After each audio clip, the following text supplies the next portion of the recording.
Bom dia, sétimo ano, tudo bem? E aí, vamos continuar nossa matéria de geografia. Na última aula, a tia mandou para vocês os materiais, né? Passei as tarefas, aí depois eu mandei na outra aula a correção, porque é assim que nós agiríamos enquanto dentro de sala, né? Então, eu estou fazendo como se nós estivéssemos dentro de sala.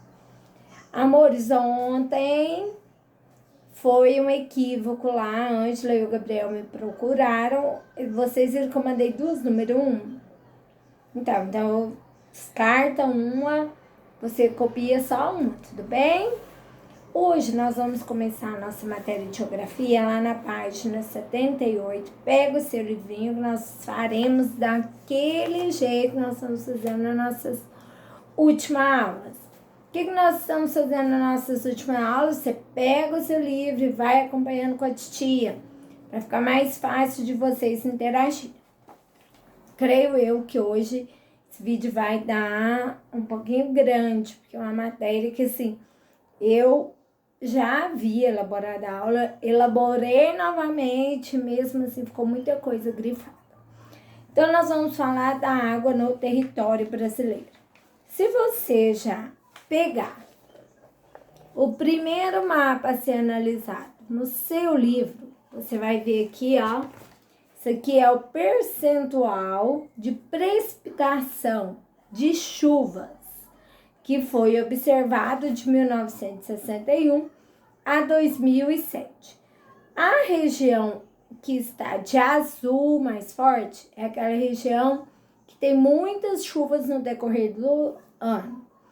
E já aquele vermelhinho, que já nem é laranja mais, de tão alaranjado, que já tá lá pro vermelho, é aquela região do Brasil que chove menos. Aí, depois tem duas questões aqui, baseando-se nesse mapa que eu estou te ajudando a analisar. Você vai copiar e responder lá no seu caderno. Está aqui no material que eu vou mandar para vocês. Acompanhando aí o livrinho, lá no segundo parágrafo, olha aí que importante, gente.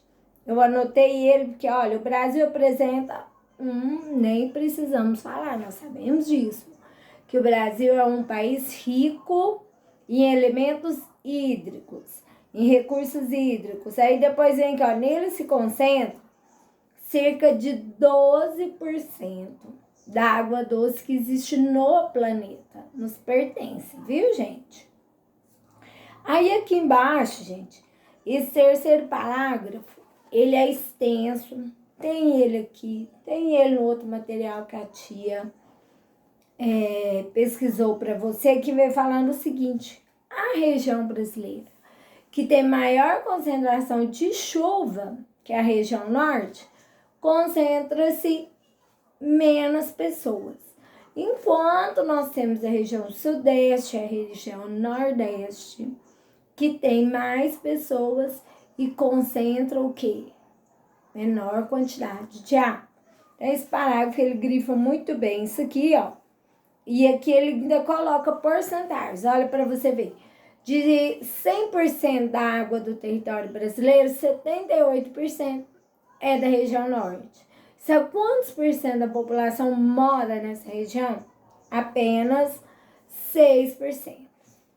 Então, olha aqui. Esse parágrafo é muito importante. Gostaria que você lesse, grifasse ele, tá? E aqui ainda vem falando o seguinte, ó.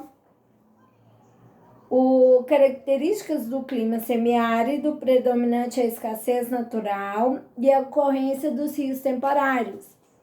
Lembra, os rios temporários são aqueles que no período da seca secam, faz até poeira no leito do rio. E assim, quando começa a ter umas chuvinhas, algumas precipitações, esse rio já vem de novo mostrando a felicidade para o povo nordestino. Águas subterrâneas, lá na página 79. Olha aqui o mapa. Sim, água subterrânea. Um lençol que é o mais famoso que a gente conhece, né? É o aquífero Guarani, não é isso? Olha aqui, nós vamos fazer lá nas águas subterrâneas. Você vai analisar o mapinha. Olha aqui, o que tá de mais, o roxo escuro, é aquele que tem um índice de água elevado, ele tem muita água. Aí o que está de verde é aquele que já tem um índice fraco de água. Então, olha aqui para você ver. O primeiro parágrafo, eu fui lá, grifei ele completo e você vai observar comigo. Tanto que ele é importante, ó. O uso de águas subterrâneas, ou seja, aquelas encontradas no subsolo, é uma prática bastante antiga. Elas são utilizadas no abastecimento rural e urbano para as mais variadas atividades, como irrigação, uso doméstico, indústria e lazer. Essas extensas reservas de águas subterrâneas são chamadas de aquíferos, sendo um dos mais famosos, que eu já falei no início, o aquífero Guarani, mas você vai ver aqui no seu mapinha. Lá na região norte, por exemplo, nós temos o aquífero Alter do Chão. Aí lá, primeiro parágrafo, você viu aí onde que se encontra esses aquíferos? Debaixo do solo. Aí vem aqui, ó, a extração das águas subterrâneas são feitas de forma inadequada. O problema da água, nós não vamos falar disso hoje. Porque se você olhar o próximo capítulo, é justamente o uso que se dão dessas águas, tá bom? Então, continuando, você vai ver que não usa as maneiras adequadas, usam de maneira inadequada esses aquíferos. Vamos lá para a página agora 80. Lá na nossa página 80, vem falando aqui, bacias e rios.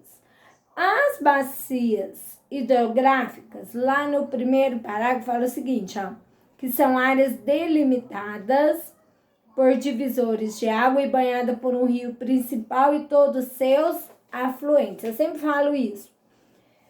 Quem já estudou comigo, lá no 5º ano, quando a gente estuda as bacias hidrográficas, o que acontece? Um rio sozinho não existiria uma bacia hidrográfica. Ele é maior porque vem os menores e deságua nele.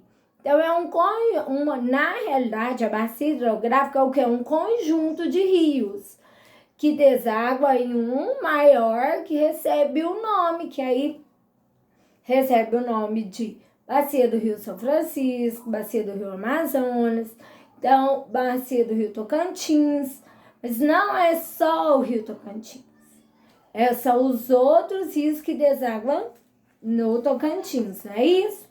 Então, olha aí para vocês verem. O regime de alimentação dos rios brasileiros é basicamente pluvial, depende das chuvas. Nós temos exemplo do Rio Berabinha na nossa cidade. O Rio Berabinha na nossa cidade, quando não vem as chuvas lá para outubro, novembro, você vai ver que ele fica bem embaixo ali perto do praia, você vê as pedras e tudo. Assim que começam as chuvas, aí você já não vê mais as pedras, porque está alimentado o rio agora já tem água, né? Aí você vem aqui, ó, ainda na sua página 80, você tem aqui um mapa das bacias hidrográficas, as principais bacias hidrográficas. Você vai ver, ó, bacia do Rio Amazonas, bacia do Tocantins, bacia do Parnaíba, bacia do São Francisco, bacia do Prata, bacias costeiras do Oiapoque e do Araguari, bacia costeiras do Nordeste Oriental, não é Araguari ali, tá?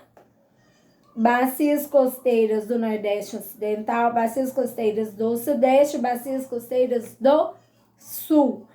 Aí eu não vou te fazer essa pergunta, porque aqui do lado já tem, né? Mas analisem esse mapa. Pega aqui, observa Minas Gerais. ver quais os principais rios que passam aqui. Como que você vai ver quais os principais rios que passam aqui? Devido à bacia hidrográfica que passa aqui no nosso estado, tudo bem? Aí o livro trouxe para nós algumas bacias, sim, ó. Bacia do Prata, a tia grifou algumas coisinhas. É constituída por 3 subbacias. Esses subbacias significa que são o quê? Menores que uma bacia hidrográfica. Do Rio Paraná, do Rio Paraguai e do Rio Uruguai. Então, formou esses 3 grandes rios junto com os outros pequenos, que também foram desaguando nesses rios, para formar a bacia do Prata. Elas se desaguam no Rio do Prata, em território argentino e uruguai. Mas nasce aqui no Brasil. Aí vem a bacia do Amazonas. Gente, esse parágrafo do bacia do Amazonas não deu para dispensar nem uma letrinha. Olha aqui comigo. A bacia do Amazonas é a maior bacia pluvial do mundo. Sim, cobre 47% do território brasileiro e ainda se distribui por Suriname, Guiana Francesa, Bolívia, Peru, Colômbia e Venezuela. É formada pelo principal rio Amazonas e por seus vários afluentes. Possui cerca de 20 mil quilômetros navegáveis em território brasileiro, sendo uma importante via de circulação para a região norte. Aí aqui no seu livro deu até um exemplo aqui, ó. O barco, porque lá na Amazonas, na região norte, nós já vimos isso lá em transportes, o meio de transporte deles são os barcos. E outra coisa, lá é tão assim que eu também já citei lá nas nossas aulas, que até a agência de banco é em barco. Facilita um pouco para as regiões ribeirinhas. Aí vem a bacia do São Francisco, ó. O seu principal rio é o São Francisco, também chamado de Velho Chico. Atravessa 5 estados, Minas Gerais, Bahia, Pernambuco, Alagoas e Sergipe. Gente, e é aqui, né, que teve aquela polêmica, se fazia a extensão do rio para molhar o Nordeste, ajudar o Nordeste. É um projeto que está parado em algumas partes já funciona, já abastece a região nordestina, mas a região nordestina ainda sofre muito com a seca, né? Aí vem a bacia do Parnaíba, que separa os estados do Maranhão e do Piauí. Alguns dos seus afluentes são temporários. Então, o que significa? Na época da seca, esse rio fica com o seu leito bem baixo. A bacia do Tocantins, o principal rio é o Araguaia. O rio Araguaia encontra-se na maior ilha fluvial do mundo, a Bahia, a Ilha do Bananal. Sempre eu peço para fazer um trabalhinho sobre isso, porque tem gente que acha que ilha é só lá no mar, né? E não, nós temos essa ilha aqui, sendo a maior do mundo. E vem depois as bacias costeiras, que são constituídas por rios que nascem nas proximidades do litoral e costuma ter pequenas extensões. Olha, dessas aqui, quando a gente falou a bacia do Amazonas, a maior do mundo, mas se você perguntar assim, qual a maior bacia que está no território brasileiro, de um rio que nasce no Brasil, morre em território brasileiro, é a bacia do Rio São Francisco. Como nós falamos até mesmo aqui da bacia do Amazonas, o rio Amazonas, nós já sabemos, não nasce no Brasil, né? E aqui, por ser uma bacia, a gente engloba tudo ali onde vai os rios que vêm desaguando no rio Amazonas, tá bom? Amores, o que a Titi vai mandar para vocês hoje? Presta atenção. Além de ter lido, acompanhado, assistido todo esse vídeo, que já tá dando quase 15 minutos, no meu ver é muito pouco, né? Mas para vocês é muita coisa. Aí aqui, ó. Esse rio, inclusive, é o Amazonas. Aqui, ó, você vai acompanhar no seu livro didático 78 até 81. Tem gente que fica com dúvida. Gente, esses textos que eu coloco é para complementar seus estudos. Não precisa copiar isso aqui, a não ser que você queira, mas eu quero que você leia tudo. Olha aqui, mandei até um gráfico que eu achei muito interessante sobre a distribuição das águas de acordo com os estados, quais os estados que são ricos, tem tudo aqui, tá? Quantidade por metros cúbicos, né? Água em metros cúbicos que cada região recebe. Olha aqui, a distribuição de água no Brasil. Esse azul todinho aqui, ó, a região norte. Sim. Vamos ver se dá para vocês identificarem aí. É esse verdinho, dá, né? Muito bem, esse verdinho somos nós, região sudeste. Aí, olha aqui o que a tia pediu, tá no final. Eu irei até ampliar a letra, porque vai que ninguém chega até o final, não vai ver as atividades. E vou colocar em vermelho. Você vai copiar e responder no seu caderno as atividades da página 78, 79 e 80. Eu estou lendo porque eu sei que você não está enxergando. Está enxergando só a tela em branco. Mas o que você tem que fazer vai aí no finalzinho do material, tá bom? Super beijos, fiquem com Deus.